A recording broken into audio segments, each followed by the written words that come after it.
Bismillahirrahmanirrahim. I'd like to start with a short prayer from Jawshan Al-Kabir. It was announced in today's newsletter as well that this is a very powerful prayer that is narrated from the Prophet ﷺ through Sayyidina Imam Ali radiallahu anh. And we shared the link in the newsletter as well. It contains many beautiful names of God.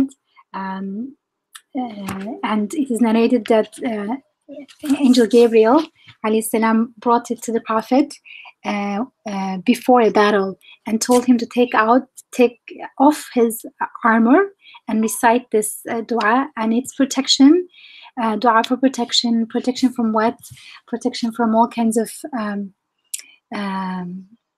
suffering, and the main root for suffering is shirk, going away from our creator. So it mentions different beautiful names of God and different phrases to describe God, many of them in the Quran, many of them in the sacred sayings of the Prophet, and many of them invoke things in nature and also in human being.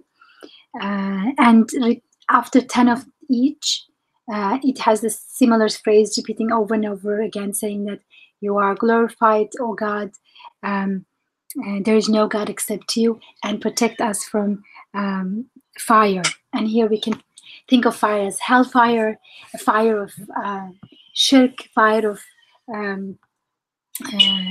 misguidance. All of them can be included. So I'm going to read just a little bit from that, given that it's a beautiful Ramadan day, or some of us it's night. So أعوذ بالله من الشيطان الرجيم بسم الله الرحمن الرحيم اللهم إني أسألك بأسمائك يا الله يا رحمن يا رحيم يا عليم يا حليم يا عظيم يا حكيم يا قديم يا مقيم يا كريم سبحانك يا لا إله إلا أنت الأمان خلصنا من النار يا سيد السادات يا مجيب الدعوات يا ولي الحسنات يا رفيع الدرجات يا عظيم البركات يا غافر الخطيئات يا دافع البليات يا سامع الأصوات يا معطي المسؤولات يا عالم السر والخفيات سبحانك يا لا إله إلا أنت الأمان خلصنا من النار آمين. And as I said, the link for this with the English translation is available in today's newsletter. Inshallah, with that, we start. I wanted to share in today's session the topic of wisdom and the Quran. Wisdom is mentioned in the Quran as immense good. There is a famous verse in the Quran. I will quote right now. استعيذ بالله. It says, يؤتي الحكمة من يشاء ومن يؤتى الحكمة فقد أوتي خيرا كثيرا. This is Surah 2, verse 269. In translation, it says, He, God, grants wisdom on to whomever He wills, and whoever is granted wisdom has been indeed granted abundant good, and none bears this in mind except those with insight. So wisdom is described here as abundant goodness, and God graces wisdom, grants wisdom to whomever he wills, and only people with certain attitude, certain receptivity, openness will be able to recognize wisdom and also recognize how abundant good it is. So when we look at the Quran, there are lots of references of wisdom in the Quran, al-hikmah in Arabic. And one interesting thing is that wisdom and scripture, the book Revelation, goes hand in hand in the Quran. And in a lot of passages, it talks about how God has granted wisdom to different prophets, including the final prophet. So God has taught the book, kitab, and wisdom, wal hikmah, to prophets. And if you look at there are different interpretations throughout history by different scholars about what wisdom signifies. But one thing is clear, is that it is connected with revelation. The prophets teach us the scripture and wisdom, or through the scripture wisdom. So there's this intimate connection between revelation and wisdom and the Quran. And there's also the famous reference to Luqman in Surah Luqman. It is said that God has granted wisdom into Luqman. We had studied this with Dr. Yamina earlier. Surah Luqman, by the way, is Surah 31, and it starts from verse 12 onwards to describe some of the wisdom that has been given to Luqman. Luqman, it's not clear whether he was a prophet or was a follower of a prophet, not himself a prophet, but it's very clear in those passages that he is getting his wisdom from revelation. So what I wanted to do today is first look at some passages on wisdom directly and reflect on it together, and then unpack a little bit, go a little bit deeper into how is wisdom in the Quran, because the Quran itself is called as wisdom as well within the Quran, and of course God is also described many times as the wise one. So if you can go to Surah 17. This is also another surah in which there are a number of various advices, and then after which it says that this part of the wisdom that God has granted to you. So if you go to Surah 17, verse 22.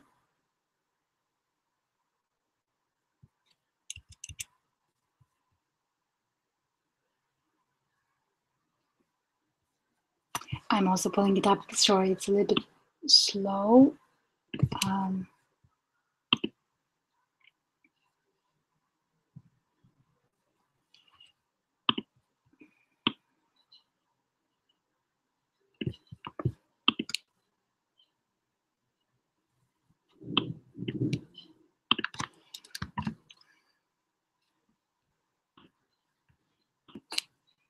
Alaikum Isra. Yes. So you're saying chapter 17, verse 22, right? Yes, 22 onwards. Yes. Okay, thank you. So I'm going to read from verse 22 onwards. First in Arabic, the original, and then in translation. And please join me in trying to pay attention to what is significant. I mean, everything is significant in the Quran, but what is striking and what could be, what we could cherish as wisdom. أعوذ بالله من الشيطان الرجيم. بسم الله الرحمن الرحيم. لا تجعل مع الله إلها آخر فتقعد مذموما مخذولا.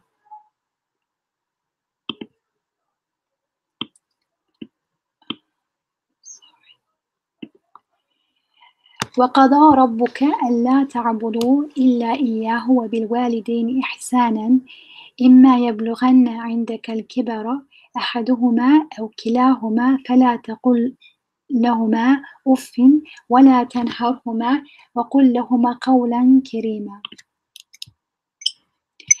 واخفض لهما جناح الذل من الرحمة وقل رب ارحمهما كما ربياني صغيرا. ربكم أعلم بما في نفوسكم إن تكونوا صالحين فإنه كان للأوابين غفورا وآت ذا القربى حقه والمسكين وابن السبيل ولا تبذر تبذيرا إن المبذرين كانوا إخوان الشياطين وكان الشيطان لربه كفورا وإما تعرضن عنهم ابتغاء رحمة من ربك ترجوها فقل لهم قولا ميسورا ولا تجعل يدك مغلولة إلى عنقك ولا تبسطها كل البسط فتقعد ملوما محسورا إن ربك يبسط الرزق لمن يشاء ويقدر إنه كان بعباده خبيرا بصيرا ولا تقتلوا أولادكم خشية إملاق نحن نرزقهم وإياكم إن قتلهم كان خطأ كبيرا ولا تقربوا الزنا إنه كان فاحشة وساء سبيلا ولا تقتلوا النفس التي حرم الله إلا بالحق ومن قتل مظلوما فقد جعلنا لوليه سلطانا فلا يسرف في القتل إنه كان منصورا ولا تقربوا مال اليتيم إلا بالتي هي أحسن حتى يبلغ أشده وأوفوا بالعهد إن العهد كان مسؤولا وأوفوا الكيل إذا كلتم وزنوا بالقسطاس المستقيم ذلك خير وأحسن تأويلا ولا تقف ما ليس لك به علم إن السمع والبصر والفؤاد كل أولئك كان عنه مسؤولا ولا تمشي في الأرض مرحا إنك لن تخرق الأرض ولن تبلغ الجبال طولا كل ذلك كان سيئه عند ربك مكروها ذلك مما أوحى إليك ربك من الحكمة ولا تجعل مع الله إلها آخر فتلقى في جهنم ملوما مدحورا. So I read this extended selection from starting from verse 22 all the way up till verse 39 in Arabic. So I'm going to go quickly, read it in English translation. And please try to pay attention to what is the overall and particular things that attract your attention, because the selection starts with don't commit shirk, do not ascribe partners to God, and it also ends with do not ascribe partners to God. And that final verse that I have read, verse 39, says this is part of the wisdom that we have passed on to you, we have revealed onto you.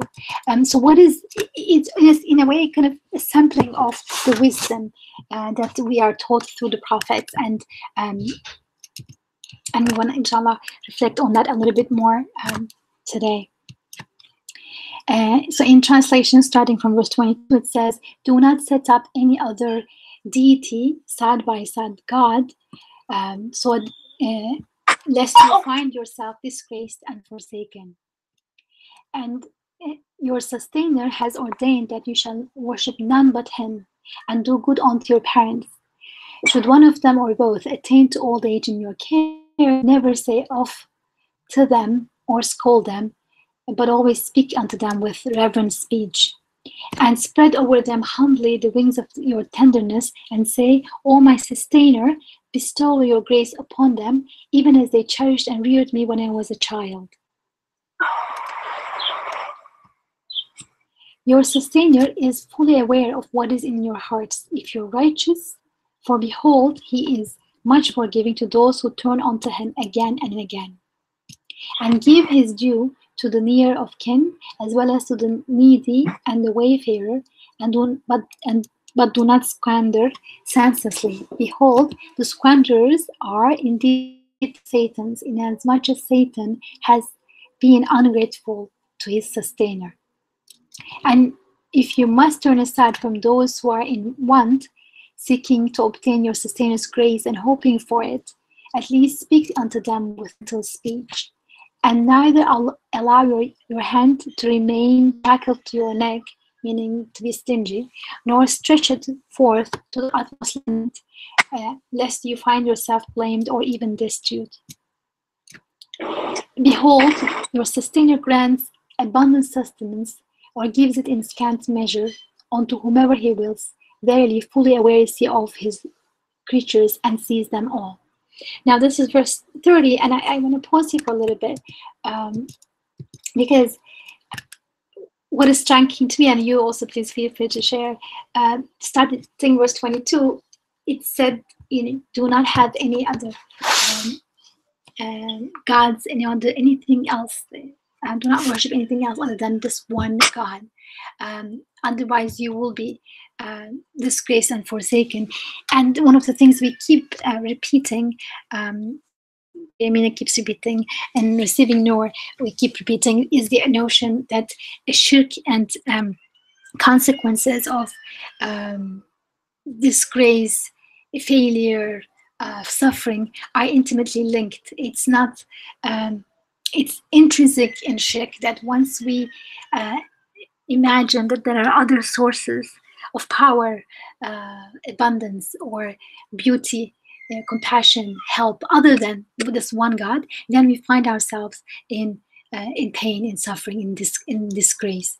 So after having announced this verse, it goes on to say, do not worship anything other than God, and be kind to your parents, be good to your parents. And if they get old, be kind to them, don't ever scold them, and be tender with them, and pray to God for them.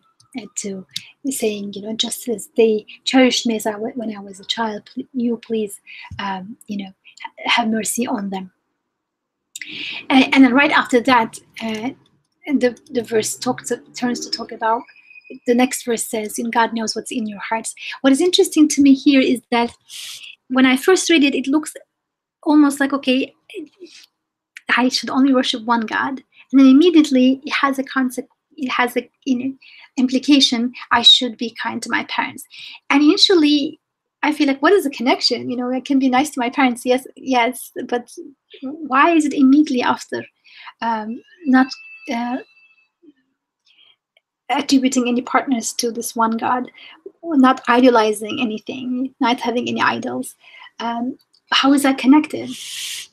And then right after that, the verse says, God knows what's your sustainer, knows what's in your heart, your intention, what's inside you. We may be able to veil our intentions or hide our intentions from people, but there's someone, the one who is maker of my heart, knows and is fully aware of what's in my heart, and he's forgiving, so I can turn to him.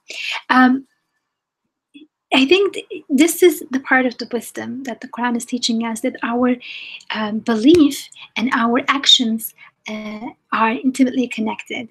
That if I can recognize that all of what has been given to me is not through the causes, the apparent causes, asbab, but is from one creator, then in circumstances where things, the asbab the apparent causes seems to be suggesting otherwise, I can take a stand. For instance, in the case of parents, they seem to be very powerful when you're young, but then as you get older and they get very old, then they start being looking very fragile, and I seem to be having power, and I can scold them, I can ignore them, I can get away with what I want to in a way that I couldn't do as a child, as a baby, because I was dependent on them. So if we have that superficial look, then it is easier to slide into self-righteousness and say, look, well, I'm being nice to them, but I have other things to do, or they're bothering me. Why? Because from a perspective of shirk, or from a perspective of ghafla, being unaware of tawheed, we tend to get stuck in the apparent causes. So we idolize things that seem to be benefiting us. We adore them, we almost kind of worship them. And then the moment they seem to not to be useful, we abandon them. That's the kind of undignified implication of shirk, because you either worship things thinking that they are your source of well-being, and then when it looks like they aren't, they are going bad, or in this case the parents getting old and not being as useful to me anymore, quote unquote, then I say, okay, I have other things to do. That's the kind of undignified implication of shirk or ghafla. But if I live in tawheed, or to the extent I can live in tawheed, then I say, okay, when my parents are taking care of me, then I realize, of course, as I grow older, not maybe as a child, as I grow older, I realize that the mercy, the compassion, the help, whatever I get from anybody, including my parents, and for most of us, our parents have been means of a lot of blessings for most of us. So there may be exceptions, difficult situations, but on the whole, for most people, parents have been immensely helpful and supportive and caring. So then I look at that, and I don't idolize my parents. I see them as venues through which God's mercy have come to me. So when those venues, those means through which God has shown me mercy, start themselves displaying weakness and displaying inability to help me, and then they are in need of my help, then I don't abandon them because I'm like, oh, I thought you were my source of well-being, now you became a burden, I'm going to go. No, in the perspective of tawhid, you say, well, these, I'm going to honor them not as idols. They didn't give me life, or they didn't give me anything on their own, but they were means to divine compassion. So I'm going to honor them. They are creatures like me and in need, and my Creator has given me this capacity to honor the windows through which I received His compassion. So I'm going to honor them. I'm not going to even say them off. So that is the hikmah. That is the wisdom that the Quran is teaching us. A way of looking at the world that gets it to its truth, because without revelation we get stuck in things and we idolize them, or then the moment we realize they're not flawless, or they're not perfect or powerful as we think, then we abandon them. It takes us from that kind of superficial thinking and acting to a wise way of thinking and acting. That's why revelation and wisdom are intimately connected, that one cannot be genuinely wise if they're not enlightened by revelation. Just 1 second, and in the meantime, if you could please feel free to share.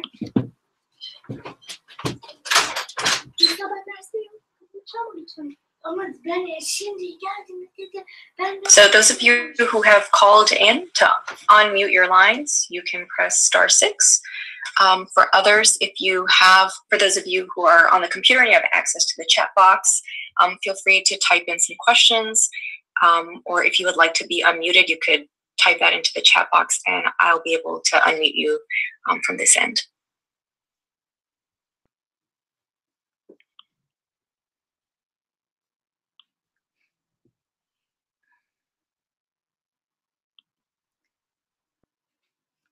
Okay, I'm back, and I think you can also unmute yourself, the participants, I believe, if you want to join the conversation.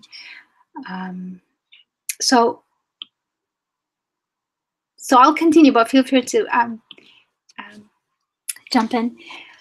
So it's very interesting to me here how, and these passages will go on. It gives us wise advice in both understanding the world around us and also acting in that world. So verse 26 onwards, it turns to talk about giving in God's name, sharing with others. So I'm going to read verse 26.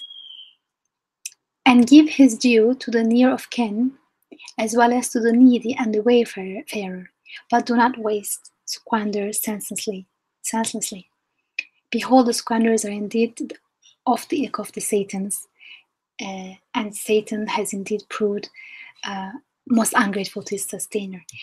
So this, and then the next couple verses until verse 30, it talks about sharing and giving in God's name, and doing that in a balanced way, and not being stingy. And then it comes to verse 30, saying, behold, your sustainer grants abundant sustenance, or gives it in scant measure unto whomever he wills. إن ربك يبسط الرزق لمن يشاء ويقدر إنه كان بعباده خبيرا بصيرا. And he's fully aware of his creatures and sees. So again here, an awareness of reality, of truth, is linked to certain actions. So this ability to be able to freely give and not be stingy, and to do it in a balanced way, is tied to seeing this reality that it's my Creator that is the one who gives sustenance, and He gives in abundance to whomever He wishes, and He gives more limited to whomever He wishes, and He's fully aware. He acts with, in a way, saying He acts with wisdom. Only when we see, again, behind the veils of apparent causes, because usually we say, well, I worked hard, I got this, I was lucky, my trade went well, or I was, somebody gave me this is why things turned out good, or so and so ruined my business or ruined this. So we have all this kind of superficial look where it's as if these apparent causes are giving us life, giving us sustenance, but the moment we look deeper and realize that no, actually these things cannot be acting on their own, and even my own skills are not mine, so I can't say I got this money because of my skills, or the way in which things come together at a certain point. We say things worked out. What the heck? I'm so sorry to say that, but how can things just work out themselves? They can't, right? So it's actually all coming from one source, and to the extent we realize that that's tawheed, then we will be free to give, to share, and not be scared of sharing and thinking that if I share, I'm going to be a loser. I should hoard as possible, thinking that other passages, as all of you know, that there are passages in the Quran that says they think that their wealth is going to give them eternity. What is that? Where's يحسب أن ماله أخلده.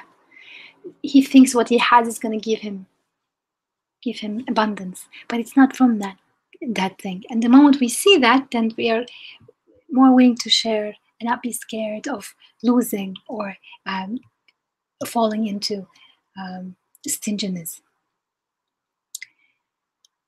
And then it goes on to talk about, from verse 31 onwards, it talks about not killing your children for poverty.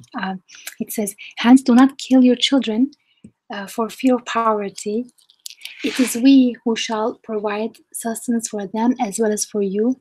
Verily, killing them is a great sin. And do not commit adultery or fornication, zina. For behold, it is an abomination and evil way. And do not take any human being's life which God has willed to be sacred, other than in pursuit of justice. Hence, if anyone has been slain wrongfully, we have empowered the defender of his rights to exact its retribution. But even so, let him not exceed the bounds of equity in retributive killing. And as behold, he is indeed succored, helped by God. And do not touch the substance of an orphan except to improve it before he comes of age, and be true to every promise, for verily you will be called to account for every promise which you have made. And again, what's interesting is to the extent that we realize we live with awareness of unseen, of ghaib, and of life after death, that we're able to be just in our situations. Whether it's an orphan is very significant in the Quran, over and over repeated, and it's Dr. Yamina said earlier, orphan is stands for anything that seems to have no guardian or supporter. So it's easier to wrong somebody who seems to have no defense, nobody to come back at us to take account of what happened. But if we have wisdom, meaning if we see the reality of the world as it is, then we realize that nothing is orphan, because everybody has their creator, who knows everything and who's there with them, and who is not going to let go of any injustices without any consequence. So when to the extent we realize that, then we will realize that in our actions, that realization will have implications, that I would be afraid of mistreating an orphan, or abusing his property, or abusing somebody's life, killing somebody, committing adultery, or killing my child. And that can be also read symbolically for fear of poverty. That there are so many things that we commit, not because we want to, but because we are afraid. We are afraid of scarcity. We're afraid of, if I don't do this, I will lose things. I will lose standing, or I will lose what will people say, even if I think that thing that I'm doing is wrong. I end up doing it because there are all these kind of fears of scarcity, and the verse reminding us that no, come back to the real perspective in life, and that's the perspective of Tawheed. There is no abundance except through the Razzaq, the source of all abundance. There is no source of life except through this one source, and there is no way that you will get away without being unseen. On a very light note, somebody I recently met talked about her childhood memories of fasting, and in the village, and she said, we started trying to fast. We were very encouraged to fast as children, so but we wouldn't fully understand what we're doing. So she said, we sometimes we had a friend, he used to fast, but then would really get hungry, so he will get together his friends. These are all kids. They would take a blanket over themselves, and they say, okay, now God doesn't see us, let's eat. So they would eat some some bread or something, because they just would feel so hungry. So for kids it's cute, and and then but many times I think when we act like those kids. I'm just gonna pull this blanket over myself, and that's the ghafla, that blanket of unawareness. And we say, well, we'll just get away with this, we'll just have to do this, of course, and we will do it, even though it's wrong, or it's not acceptable, or like as if God is not in charge, that there are other things that are in charge. And that's the problem with shirk, that we think there's God, but then there's these other sources, like the kids that think that there's God who sees things, but then there's also the blanket, that that you see under the blanket, but God doesn't see. So it's that childish. Shirk can be that childish, and as a child it's funny, but when we are grown-ups, it's actually very painful to think that there are other sources other than God, and to bow down to them is extremely heavy, burdensome for human heart and soul. And then the verse also mentions being true to one's promise. And again, we tend to be true to our promise if we think there is accountability. If you think that you can promise and then the person is not going to be able to follow up with you regarding your promise, then you can just break your promise. We don't want to, but if it's not convenient or difficult, we tend to want to break the promise. But the verse is saying you will be held accountable. Do not get stuck in what appears. This one forgets, or this doesn't pursue me. Doesn't matter. There's somebody who sees everything, and that enables us to, that gives us the courage to be just and honest and have integrity in our relationships.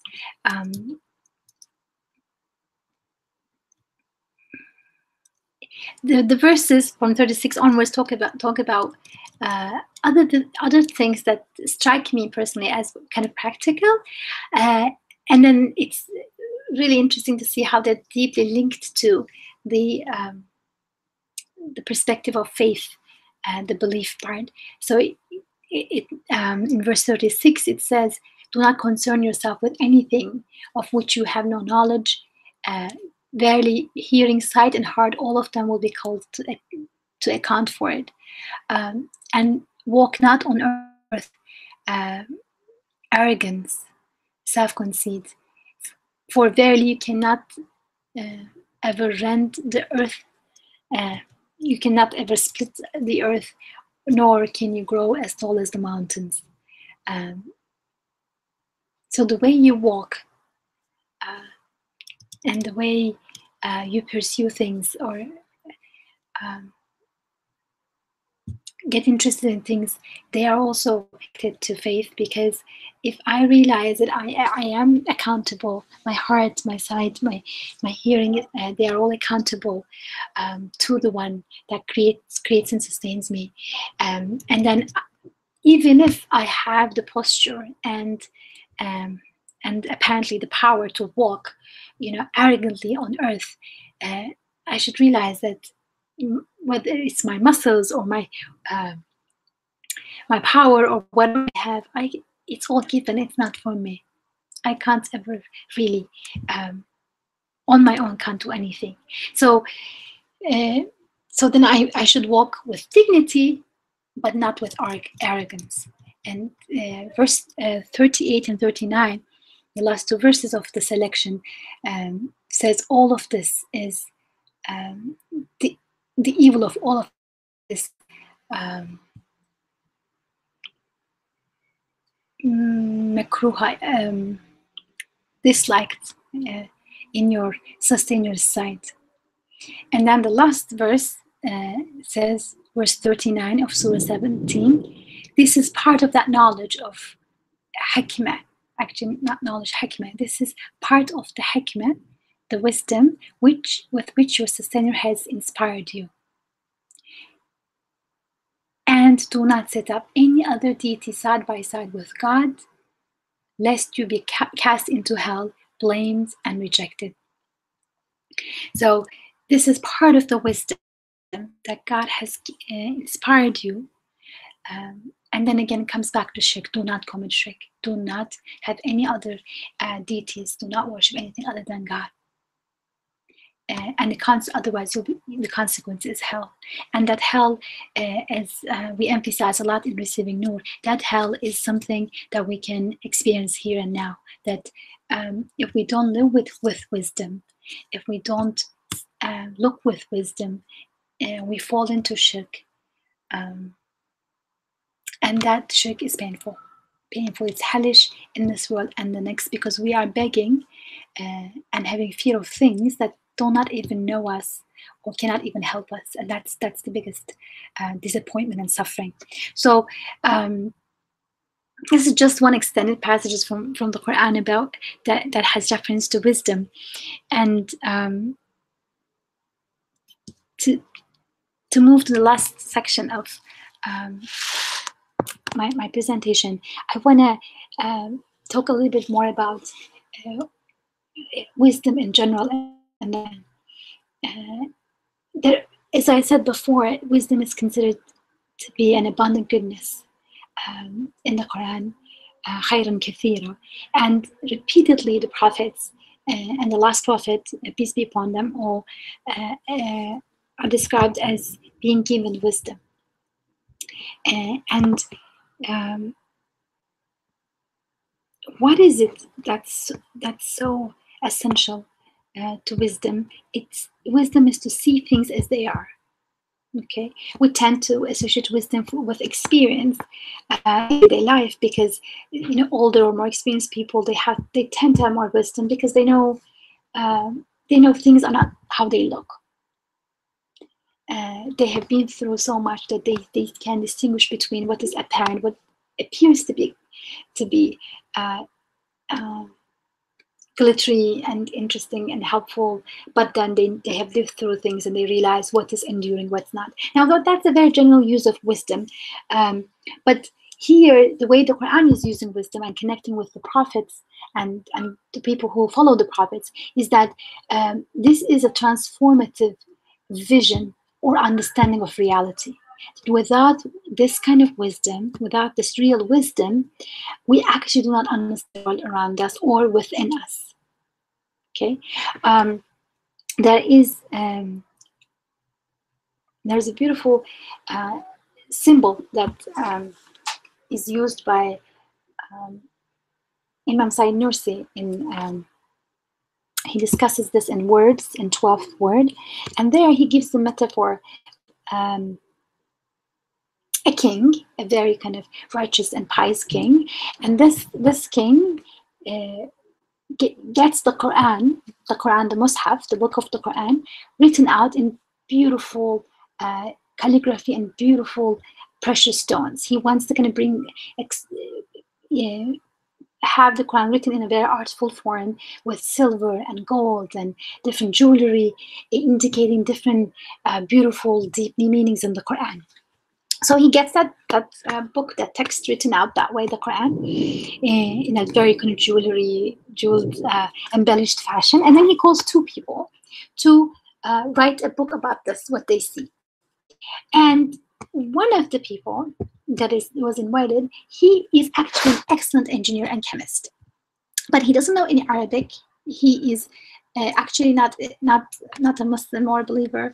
He's a foreigner, he says, and he looks at this book and he doesn't even understand it's a book that has profound meaning, but he is a really good engineer, so he goes ahead and writes works very hard, analyzes different shapes in the book, and tries to kind of trace how many times this shape is followed with that shapes and how many, calculates percentages, whatever, and chemical analysis. He analyzes different jewelry used in the writing of the book, and the paper and the ink, paper and all that. And he writes his book. He works hard and he writes a book on that. And the other person is actually a very profound scholar of religion, and he, as soon as the moment he looks at the book, he realizes, wow, this is the Quran, and he pays deep attention to the meanings of the text. So he writes a beautiful tafsir of the Quran, paying really close attention to those profound meanings in the text. And he doesn't bother to describe what kind of jewelry was used or what kind of paper was used. He doesn't even bother about that. He just goes right into meaning, which is much more important. So they both present their work before the king, and the king, of course, looks at the first one. He's like, what? He realized this guy worked really hard, but he missed the entire point. He doesn't even recognize that this is a meaningful piece of writing. So he just is very kind of frustrated with his work. Like, is this your work? What is this nonsense? And then the other person, when he looks at his work, says, well, this is really well done. A very beautiful tafsir. You are commenting on the beautiful meanings, explaining the beautiful meanings in the text. Wonderful and well done. Now, there's a kind of a detailed metaphor that Imam Nursi uses for the wisdom of the Quran. Now, bear with me, because in the metaphor, what was written out was Quran in a very beautiful jewelry fashion, with jewelry and embellished fashion. In the reality, so that's the metaphor. In that Quran represents the world, the book of creation, the book of the universe. That Imam Nursi calls it the Quran of the universe.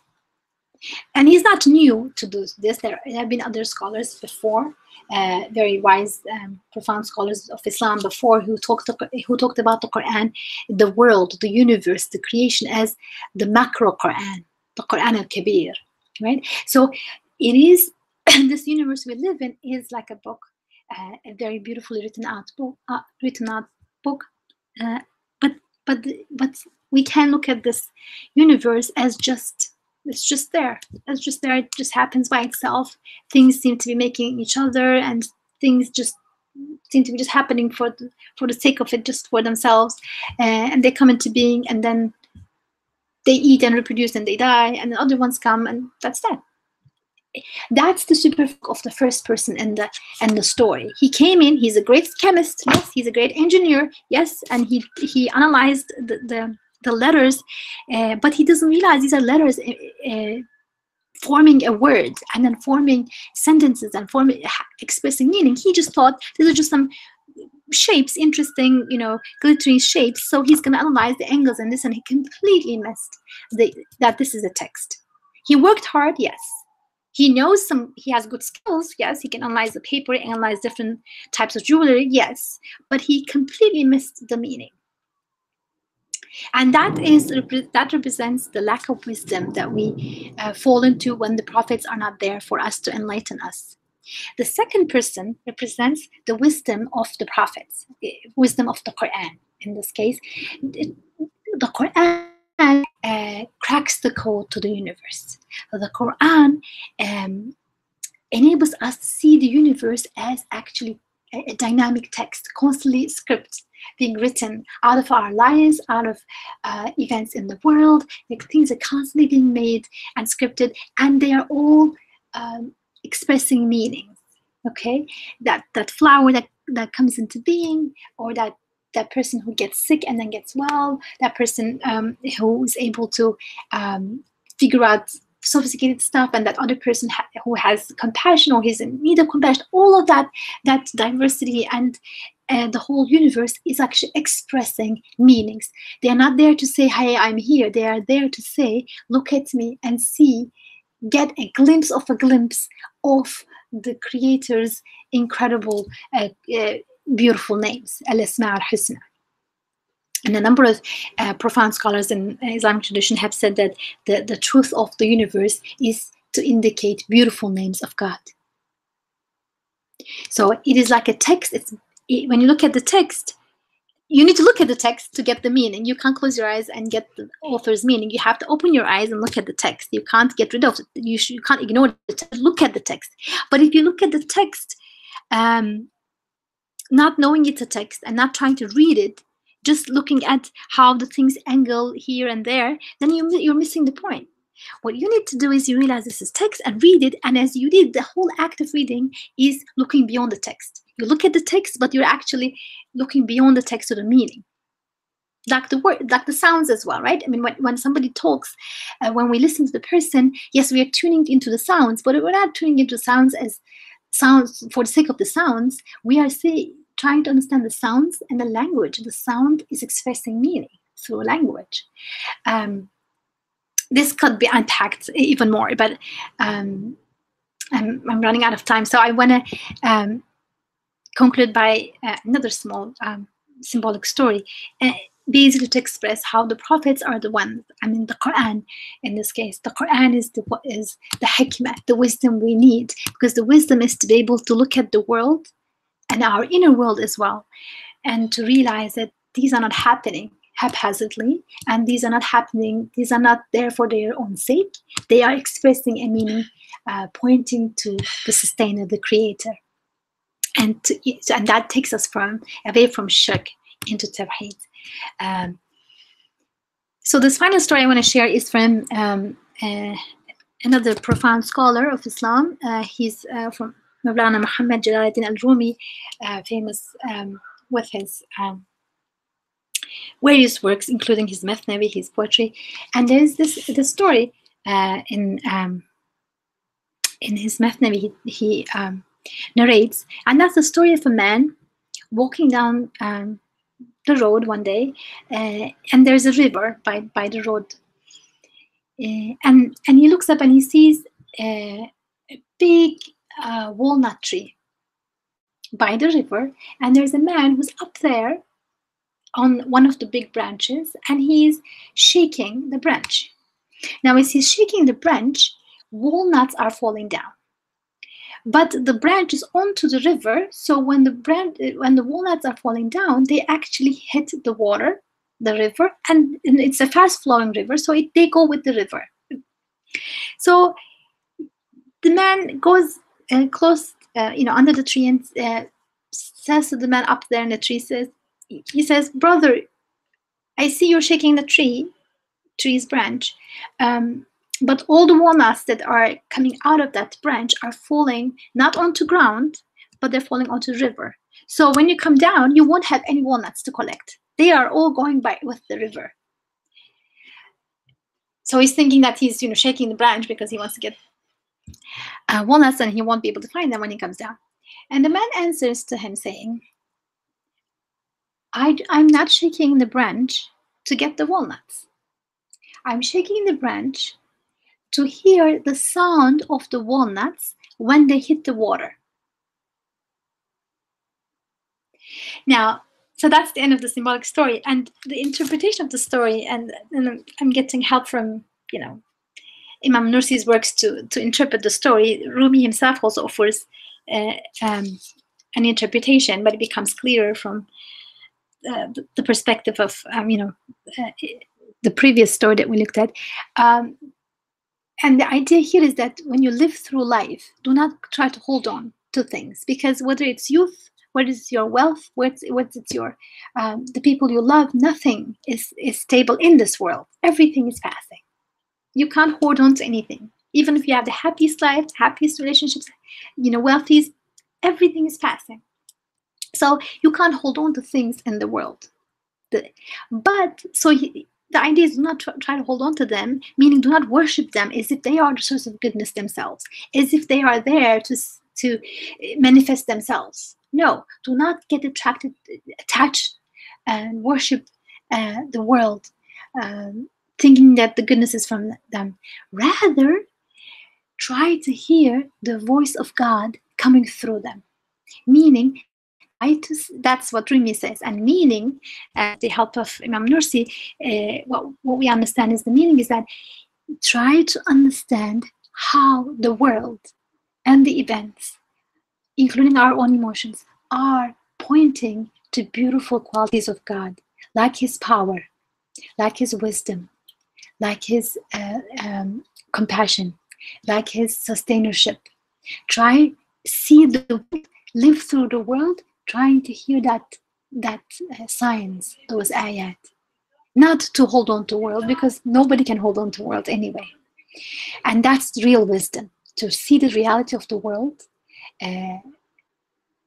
through Tawheed, and to act with that in the way we walk, or in the way we share, in the way we even deal with our parents or with our wealth, is real wisdom. And that's why the Quran, that must be one reason why the Quran links wisdom and prophethood together. So I'm going to stop here, inshallah. If you would like to make any comments, you're welcome to do so. Jazakallah khair, Isra. So just as a reminder for people on the phone, *6 if you'd like to unmute yourself. And I think you mentioned that people can unmute themselves if they entered through the computer, and I can also do that. I'm also keeping an eye on the chat box. Yeah. Assalamu alaikum. Hello, can you hear? Yes, we can hear. Yes, okay. Isra, I did hear a little bit, but actually I was also talking to my father. But from whatever I understand, you basically touched on the hikmah of the Quran directly, right? I just wanted to, point out this verse which comes 3 times in the Quran, which is لَقَدْ مِنَ اللَّهِ عَلَى الْمُؤْمِنِينَ إِذْ بَعَثَ فِيهِمْ رَسُولًا مِنْ أَنْفُسِهِمْ يَتْلُو عَلَيْهِمْ آيَاتِهِ يُزَكِّيهِمْ يُعَلِّمُهُمُ الْكِتَابَ وَإِنَّ كَانُوا مِنْ قَبْلُ لَفِي ضَلَالٍ مُبِينٍ. So here there is a separation of kitab, which is Quran obviously, and hikmah. And you said that obviously Quran is hikmah itself, but there is another category of hikmah which is separate from the Quran here, and which mostly people say that it's sunnah. So, there is a clear-cut difference between the hikmah of the Quran and the hikmah of the sunnah or the hadith, Yeah, That is my... yeah. I'm aware of that interpretation as well, and definitely that interpretation also allowed people to really cherish the prophetic sunnah and transcribe it for the next generations.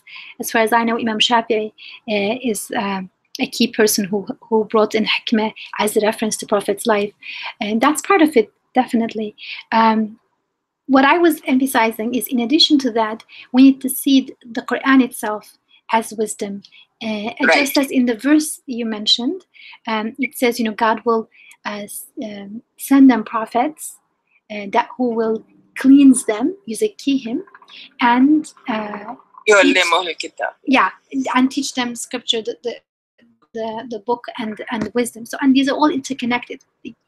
The prophet cleansing us is not disconnected from his bringing us the Quran, nor is disconnected. Oh, yes. Yeah, it's a different category. What I'm saying, wisdom. That hikmah is two types, right? Hikmah would be two types from Quran. It would be two types. One is Quranic and one is the traditions, the sunnah of the Prophet. So there are two kinds of categories from Quran of hikmah, isn't it? Would you say that, or would you agree? Or I'm just trying to... yeah, I mean, the wisdom, if we can... the Quran also is called wisdom, and in the Quran itself, Quran al-Hakim, right? So the Quran is itself described as wise within the Quran itself. So it's...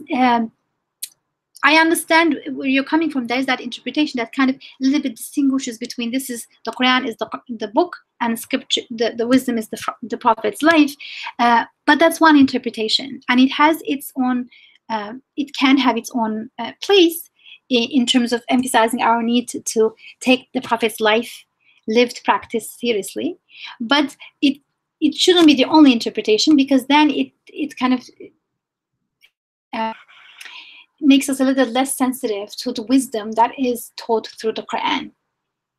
That's true. Yeah, and the Prophet's life is also cannot be distinguished from the Quran also, right? I mean, because if we say, if we say it's hadith, then because hadith literature, the way it developed, it's focused on certain things more than others. So like we have many more traditions on how to make wudu than how to look into beautiful names of God. That doesn't mean how to make wudu is somehow more important than to reflect in about one of the beautiful names of God. It isn't, but it's just that the way in which we wanted to, the early generation wanted to make sure certain things that are not clearly spelled out should be spelled out, enabled people to focus on transmitting those traditions more. And alhamdulillah, we're grateful that we know details of how to make wudu, but I don't want to just say hadith, because hadith literature tends to have this particular focus in the way it has reached us, people can say the Quran is the Quran and the wisdom is to know how to make wudu. And that would be a big loss to wisdom. No, I get your but if point. we think of Basically, it as the Prophet's practice, yes, and the Prophet's life is wisdom.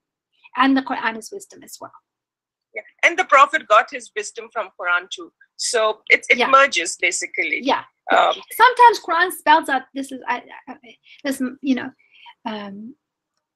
what I gathered from my study is that sometimes the Quran spells out things that are already contained in the package.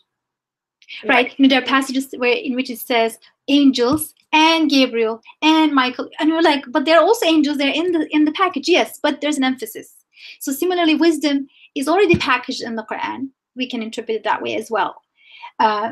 But the Quran has spelled it out. Cleansing yourself is also, cleaning of our soul is also packaged in the Quran, but it explicitly spells it out when it talks about the prophets. Prophets are sent to cleanse us, to teach us wisdom, to teach us the book. And they're all interconnected. Okay. One thing is certain, that the wisdom is given by God. I mean, it's not that... Not because Prophet is smart, he's a philosopher, no. It's given. Not because the prophets are smart on their own and they're philosophers. No, it's directly from Allah. Yes. Thank you. The other thing, I just wanted to share a new translation of the Quran called the Clear Quran with Arabic text. It's a I take English translation by Dr. Mustafa Khattab. Very nice, mashallah. So it's just came out, I guess, the Clear Quran. It's a nice translation because he has, he's put headings, thematic headings for number of verses and grouped together in one theme. So that makes it a little bit, eliminates the shifts in the Quran, and for a layman, I guess, it's mashallah, very nice. Just wanted to share that. Thanks for your presentation. Jazakallah kulli khair. Thank you.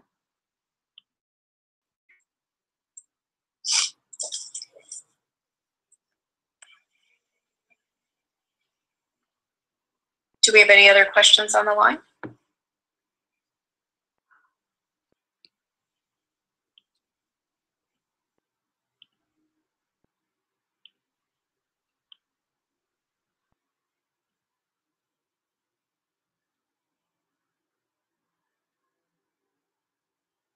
I think that's all we have. Oh, was there someone?